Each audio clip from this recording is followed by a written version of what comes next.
ఒక రంగురంగుల పండ్ల తోటలో పచ్చగా పరిపక్వమైన ఆపిల్స్, రసమైన నారింజలు, ముదురు పసుపు బొంగురుల కళ్లకు కట్టిన అరటిపళ్ళు ఉన్న చెట్ల మధ్య పలు పండ్లు ఉండేవి. అవి అసలు సాధారణ పండ్లు కాదు. నవ్వులతో, అల్లరితో, ఆటలతో నిండిన బొమ్మల మాదిరిగా ఉన్న పండ్లు. ప్రతిరోజూ వాళ్ళకిది ఒక సాహసం. ఆటలు, జోకులు, హాస్యం, అల్లరి భరితమైన డాన్సులు. ఒక ఎండకాసిన ఉదయం బెన్నీ అనే అరటిపండు ఆకస్మికంగా ఉత్సాహంగా బెల్లంలాగా ఊగుతూ అబ్బురంగా చప్పుడిచ్చాడు. అందరూ వినండి. మనం పిక్నిక్కు వెళ్దాం అన్నాడు బెన్నీ. మన మిత్ర ఫలాలందరినీ ఆహ్వానిద్దాం. నవ్వులతో నిండిన రోజు ఉండాలి. బౌన్సీ నవ్వులతో ప్రసిద్ధి పొందిన రస్మలైలా రాస్బెర్రీ తన చిన్న చేతులు చప్పట్లు కొడుతూ చిరునవ్వుతో అన్నది, నేను జెల్లీ తీసుకొస్తాను. అందరికీ నచ్చుతుంది. తొందరగా అన్నీ పండ్లు పెద్ద పెద్ద పచ్చిక మైదానంలో చేరాయి.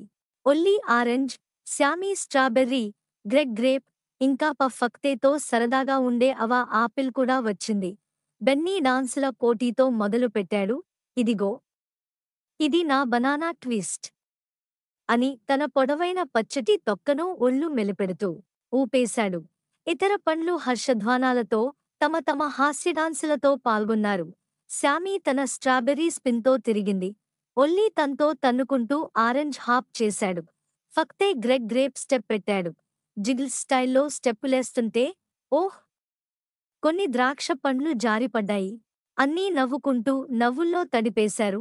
గ్రెగ్ కూడా నేలపై ఒళ్లంతా నవ్వుల దిమ్మెతగా మారిపోయాడు. తర్వాత జోక్ టైం. అవా ఆపిల్ జోక్ వేసింది. ఒక ద్రాక్ష మీద ఎవరైనా అడుగు పెడితే అది ఏమంటుందో తెలుసా? అందరూ ఉత్సుకతతో ముందుకి వాలారు. ఏమీ కాదు, కేవలం చిన్నగా వైన్ అనిపిస్తుంది అన్న ఆమె తానే మొట్టమొదటిగా నవ్వింది. అన్నీ పండ్లు కుళ్ళినంతగా నవ్వినారు. ఆ తరువాత వాళ్ళు హైడ్ అండ్ పీచ్ అనే ఆట ఆడారు. బెన్నీ ఇట్, ఒల్లీ చెట్టు వెనుక, శామీ బుట్టలో, గ్రెగ్ పూల మధ్య. కాని రిటా రాస్బెర్రీ జెల్లీ బౌల్లో దాక్కుని ఉండిపోవడమే హైలైట్. రితా, నువ్వు జెల్లీ తీసుకురావాలి, దాంట్లో దాక్కోవాలన్నది కాదు అని బెన్నీ నవ్వుతూ అన్నాడు. సాయంత్రం కలువ రంగుల కాంతుల్లో తడిసిపోయింది ఆ తోట.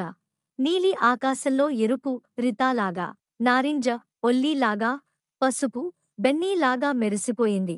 అన్నీ పండ్లు కలిసి ఫ్రూటీ సాంగ్ పాడారు.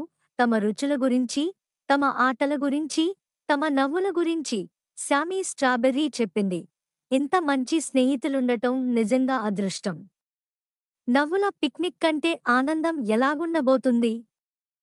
అవునే, అన్నాడు గ్రెగ్. ఈసారి మాత్రం నా ద్రాక్షలు నేలమీద పడకూడదని చూస్తా. ఇంతకీ అన్నీ పండ్లు మళ్లీ తమ తోటకు తిరిగి వెళ్ళిపోయాయి. ఒక సరదా, స్నేహం, నవ్వుల పూట తీరిన తర్వాత ఒక తీపి నిద్ర కోసం సిద్ధమయ్యారు.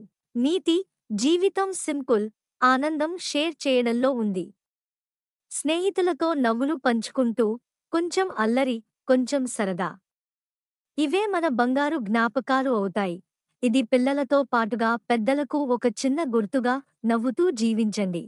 ఇదేనండి ఈరోజు షార్ట్ స్టోరీ. నచ్చితే లైక్ చేయండి, షేర్ చేయండి. ఇంకా మన ఛానల్ని ఎవరైనా సబ్స్క్రైబ్ చేసుకోకపోతే సబ్స్క్రైబ్ చేసుకోండి. Thank you all.